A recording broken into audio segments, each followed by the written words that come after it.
Dame i gospodo, dragi gosti, pripala mi je čast da vas u ime nevladinih organizacija, Ariadne Film, Društva za kulturu Vlaha Rumuna Severistočne Srbije sa sedištem u Zaječaru, Kancelarije za prava manjina iz centralne i jugoistočne Evrope sa sedištem u Bukureštu, Društva Rumuna iz Bugarske sa sedištem u Vidinu i Društva za poučavanje etničkih zajednica i nasilja sa sedištem u Sofiji, kao organizator domaćin, sve pozdravim i poželim svima iskrenu i toplu dobrodošlicu u našem gradu.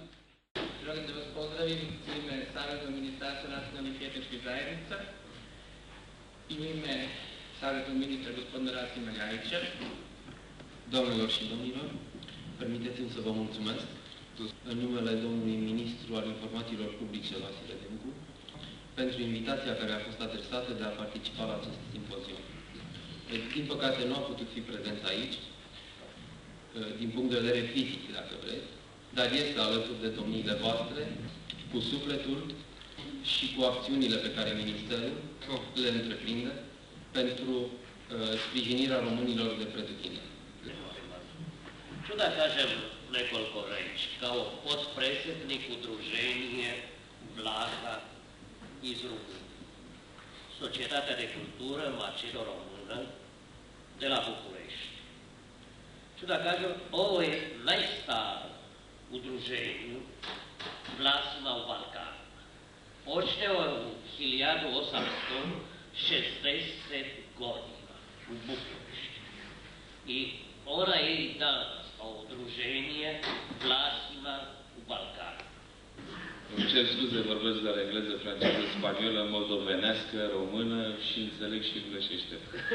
Nu vorbesc atât de mulțumesc.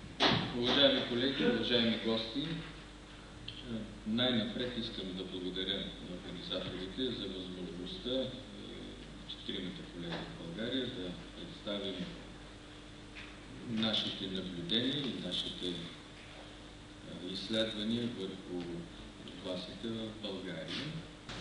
Uvaženi kolege, TDK u svom delu etnicitet i prostorni razmeštaj Rumuna u jugoistočnoj Evropi, publikovano 1999. godine u Ministeru, navodi da nasuprot malog broja radova u kojima se raspravlja o današnjem razmeštaju Rumuna, postoje brojna dela o njihovoj praotadžbini kao i teorija o njihovoj etnogenezi.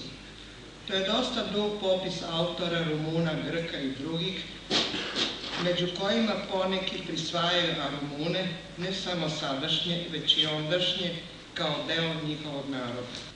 Balkanska lingvistika ima danas pred sobom mnogo neobavljenih fundamentalnih poslova.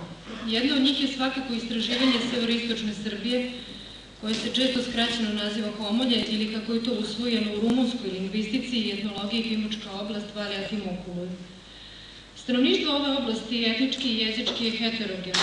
Pored Srba, čiji narodni govori također još uvek čekaju na ozbiljna dijalektološka istraživanja, ovu oblast naseljavaju i Vlasi koji kao svoj maternji jezik govore različite rumunske dijalekte. Vlasi svoje celokupno obrazovanje stiču isključivo na srpskom književnom jeziku. Za sada nemaju nikakvu medijsku podršku na svom maternjem jeziku, iako su se u posljednjih 10 godina pojavila neka lokalna glasila vezana uz političke organizacije Vlaha na rumunskom standardnom jeziku.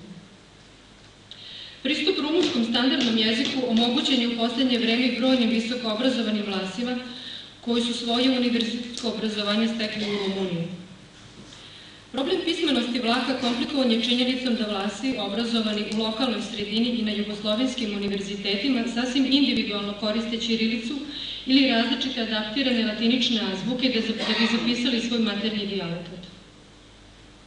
Drugi problem sa kojim se suočavaju Vlasi severistočne Srbije jeste problem etničkog identiteta. Vlasi se uglavnom izjašnjavaju kao Srbi, nose srpska imena i prezimena i pripadaju Srpskoj pravoslavnoj crkvi. Prema posljednjem popisu stanovništva Jugoslavije, koji je sproveden još 1991. godine, broj etničkih Vlaha iznosio je 17.810, dok broj Srba koji govore vlaški jezik iznosi 71.540. Dosadašnje sociolingvističke studije samo se uzgled bavi jezičkim problemima Vlaha. Obično se u prvi plan isticala politizacija vlaškog pitanja, postavljalo se pitanje jesu li Romi i Vlasi nacionalnost ili su etnička, odnosno čak i jezička manjina.